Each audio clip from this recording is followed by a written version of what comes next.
Eveline by Joyce. She sat at the window watching the evening invade the avenue. Her head was leaned against the window curtains, and in her nostrils was the odor of dusty cretonne. She was tired. Few people passed.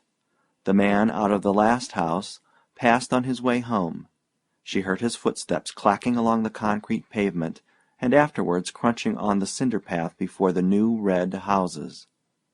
One time there used to be a field there in which they used to play every evening with other people's children. Then a man from Belfast bought the field and built houses on it, not like their little brown houses, but bright brick houses with shining roofs. The children of the avenue used to play together in that field, the Devines, the Waters, the Dunns, little Keogh the cripple, she and her brothers and sisters. Ernest, however, never played. He was too grown up. Her father used often to hunt them in out of the field with his blackthorn stick. But usually little Keogh used to keep nix and call out when he saw her father coming. Still, they seemed to have been rather happy then. Her father was not so bad then, and besides, her mother was alive. That was a long time ago. She and her brothers and sisters were all grown up. Her mother was dead. Tizzie Dunn was dead too, and the Waters had gone back to England. Everything changes. Now she was going to go away like the others, to leave her home. Home.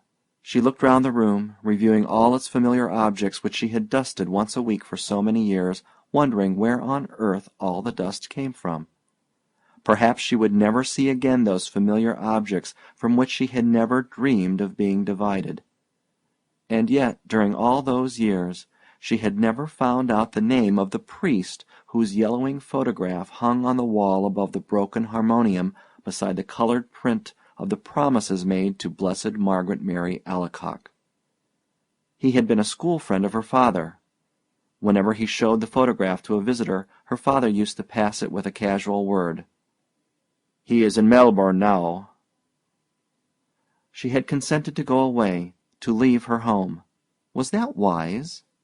She tried to weigh each side of the question. In her home, anyway, she had shelter and food. She had those whom she had known all her life about her. Of course she had to work hard, both in the house and at business. What would they say of her in the stores when they found out that she had run away with a fellow? Say she was a fool, perhaps, and her place would be filled up by advertisement. Miss Gavin would be glad. She had always had an edge on her, especially whenever there were people listening. "Miss Hill, don't you see these ladies are waiting? Look lively, Miss Hill, please." She would not cry many tears at leaving the stores. But in her new home, in a distant, unknown country, it would not be like that. Then she would be married, she, Eveline. People would treat her with respect then. She would not be treated as her mother had been. Even now, though she was over 19, she sometimes felt herself in danger of her father's violence. She knew it was that had given her the palpitations. When they were growing up, he had never gone for her like he used to go for Harry and Ernest, because she was a girl. But latterly he had begun to threaten her and say what he would do to her only for her dead mother's sake. And now she had nobody to protect her. Ernest was dead, and Harry, who was in the church decorating business, was nearly always down somewhere in the country. Besides, the invariable squabble for money on Saturday nights had begun to weary her unspeakably. She always gave her entire wages, 7 shillings, and Harry always sent up what he could, but the trouble was to get any money from her father. He said she used to squander the money, that she had no head, that he wasn't going to give her his hard-earned money to throw about the streets, and much more, for he was usually fairly bad on Saturday night. In the end he would give her the money and ask her had she any intention of buying Sunday's dinner. Then she had to rush out as quickly as she could and do her marketing, holding her black leather purse tightly in her hand as she elbowed her way through the crowds, and returning home late under her load of provisions. She had hard work to keep the house together, and to see that the two young children who had been left in her charge went to school regularly and got their meals regularly. It was hard work, a hard life. But now that she was about to leave it, she did not find it a wholly undesirable life. She was about to explore another life with Frank. Frank was very kind, manly, open-hearted. She was to go away with him by the night boat to be his wife, and to live with him in Buenos Aires, where he had a home waiting for her. How well she remembered the first time she had seen him. He was lodging in a house on the main road where she used to visit. It seemed a few weeks ago. He was standing at the gate, his peaked cap pushed back on his head, and his hair tumbled forward over a face of bronze. Then they had come to know each other. He used to meet her outside the stores every evening and see her home. He took her to see The Bohemian Girl, and she felt elated as she sat in an unaccustomed part of the theater with him. He was awfully fond of music and sang a little. People knew that they were courting, and when he sang about the lass that loves a sailor, she always felt pleasantly confused. He used to call her Poppins out of fun. First of all, it had been an excitement for her to have a fellow, and then she had begun to like him. He had tales of distant countries. He had started as a deck boy at £1 a month on a ship of the Allen Line going out to Canada. He told her the names of the ships he had been on and the names of the different services. He had sailed through the Straits of Magellan, and he told her stories of the terrible Patagonians. He had fallen on his feet in Buenos Aires, he said, and had come over to the old country just for a holiday. Of course, her father had found out the affair, and had forbidden her to have anything to say to him. "I know these sailor chaps," he said.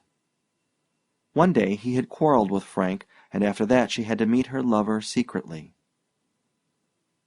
The evening deepened in the avenue. The white of 2 letters in her lap grew indistinct. One was to Harry, the other was to her father. Ernest had been her favorite, but she liked Harry too. Her father was becoming old lately, she noticed. He would miss her. Sometimes he could be nice. Not long before, when she had been laid up for a day, he had read her out a ghost story, and made toast for her at the fire. Another day, when their mother was alive, they had all gone for a picnic to the Hill of Howth. She remembered her father putting on her mother's bonnet to make the children laugh. Her time was running out, but she continued to sit by the window, leaning her head against the window curtain, inhaling the odor of dusty cretonne. Down far in the avenue she could hear a street organ playing. She knew the air. Strange that it should come that very night to remind her of the promise to her mother, her promise to keep the home together as long as she could. She remembered the last night of her mother's illness. She was again in the close, dark room at the other side of the hall, and outside she heard a melancholy air of Italy. The organ player had been ordered to go away and given 6pence. She remembered her father strutting back into the sick room, saying, "Damned Italians, comin' over here." As she mused, the pitiful vision of her mother's life laid its spell on the very quick of her being. That life of commonplace sacrifices closing in final craziness. She trembled as she heard again her mother's voice saying constantly, with foolish insistence, "Deravanseran, Deravanseran." She stood up in a sudden impulse of terror. Escape! She must escape! Frank would save her. He would give her life, perhaps love, too. But she wanted to live. Why should she be unhappy? She had a right to happiness. Frank would take her in his arms, fold her in his arms. He would save her. She stood among the swaying crowd in the station at the north wall. He held her hand, and she knew that he was speaking to her, saying something about the passage over and over again. The station was full of soldiers with brown baggages. Through the wide doors of the sheds she caught a glimpse of the black mass of the boat, lying in beside the quay wall, with illumined portholes. She answered nothing. She felt her cheek pale and cold, and out of a maze of distress she prayed to God to direct her, to show her what was her duty.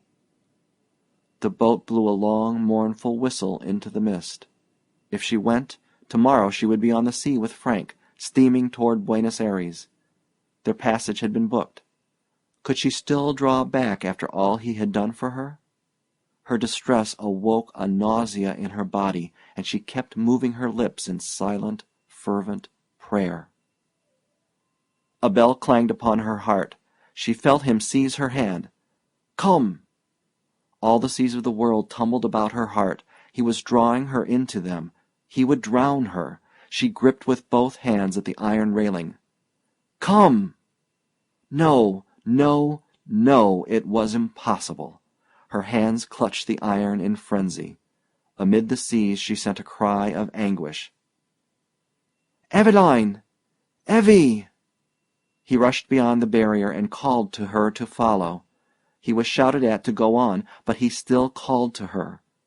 She set her white face to him, passive, like a helpless animal. Her eyes gave him no sign of love, or farewell, or recognition. End of Eveline by James Joyce.